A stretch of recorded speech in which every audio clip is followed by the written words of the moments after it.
Hello everyone, Assalamualaikum. I am Rohimuddin Sohan. Welcome to my another blog. আজকে আমি গার্ডেনের জন্য কিছু মাটি তৈরি করার জন্য সারের জন্য যাব, গোবর সারের জন্য। আর কেমন করে মাটি তৈরি করি আপনারা দেখেন। তো আশা করি আপনারা পুরো ভিডিওটা দেখবেন। আর যারা আমার চ্যানেলে নতুন তারা তাড়াতাড়ি সাবস্ক্রাইব করে দেন আর ভিডিওটা শেয়ার দিয়ে দেন।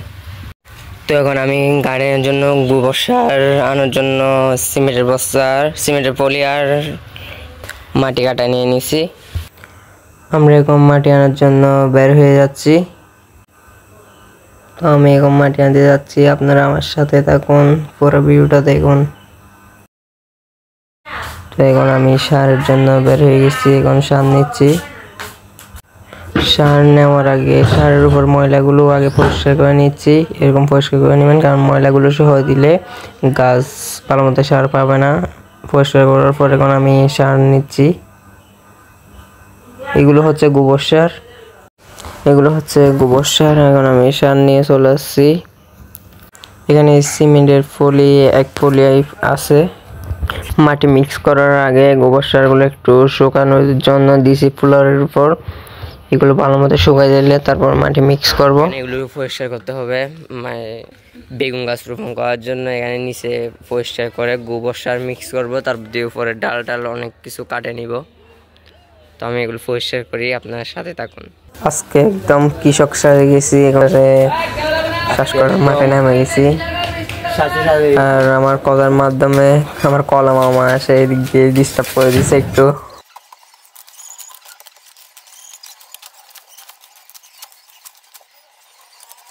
আলহামদুলিল্লাহ এখন পরিষ্কার করে নিচ্ছি। এখন পরিষ্কার করার পর এখন মাটি কর্ণ করে নিচ্ছি। এবং আমি যেরকম করে মাটি করে নিচ্ছি এরকম আপনার ভালো মতো মাটি করে নেবেন। ভালো মতো নেওয়ার পর এখন আমি গোবর সার দিয়ে দিচ্ছি। আপনার এরকম ভালো মতো গোবর সার দিয়ে দিবেন। আমি জামাইটা করে এখানে 10 জাম দিছি। তারপর দিয়ে এখন ভালো মতো মিক্স করে নিচ্ছি। এরকম আপনারা ভালো মতো মিক্স করে নেবেন। ভালো মতো মিক্স করার পর এখন আমি সারি করে নিচ্ছি। সারি করার পর এখন আমি ড্রেন করে দিচ্ছি পানি দেওয়ার জন্য। আর আমার এখন ড্রেন করা শেষ। এখন আমার ছোটো ভাই আমার হেল্প করতেছে, পানি নিয়ে দিচ্ছে।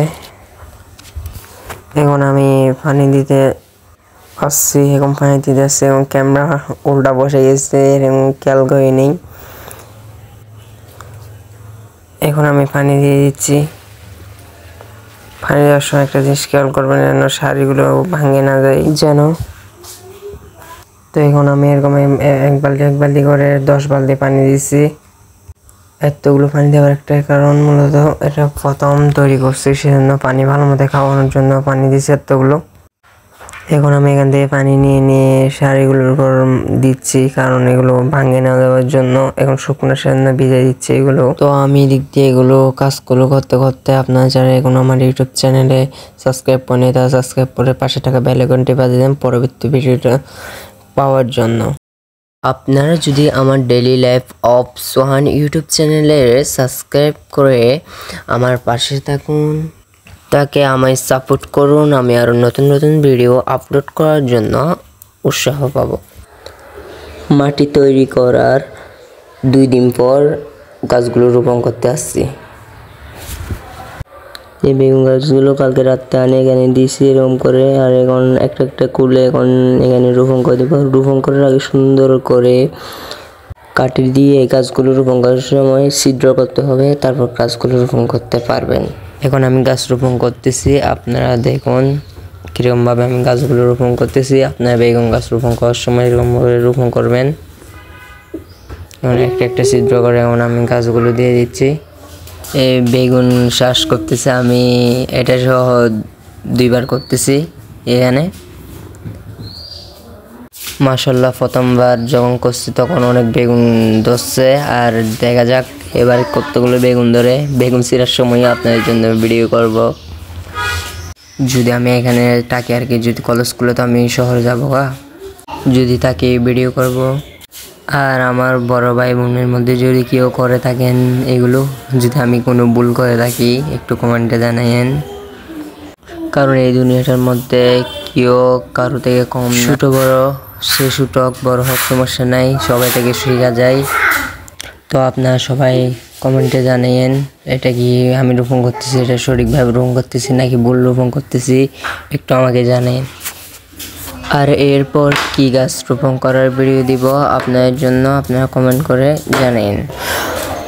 যেখানে যেখানে বেগুন গাছ রোপণ করছে এখানে লাল শাকের বীজ ফেলে দিব, কারণ যেখানে জায়গায় খালি আছে এখানে বীজগুলো ফেলে দিলে সুন্দর করে আরও লাল শাক উগাইতে পারবো। আর এখানে মাটিগুলো একটু মজবুত হবে, পড়ে যাবে না শিকড়গুলোর জন্য।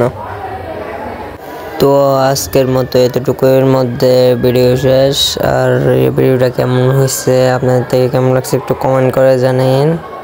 পরবর্তী ভিডিও দেখার জন্য চ্যানেলে সাবস্ক্রাইব করে আমার পাশে থাকুন, পাশে থাকা বেল বাটনটি বাজিয়ে দেন। আসসালামু আলাইকুম ওয়া রাহমাতুল্লাহি তাআলা বারাকাতুহু।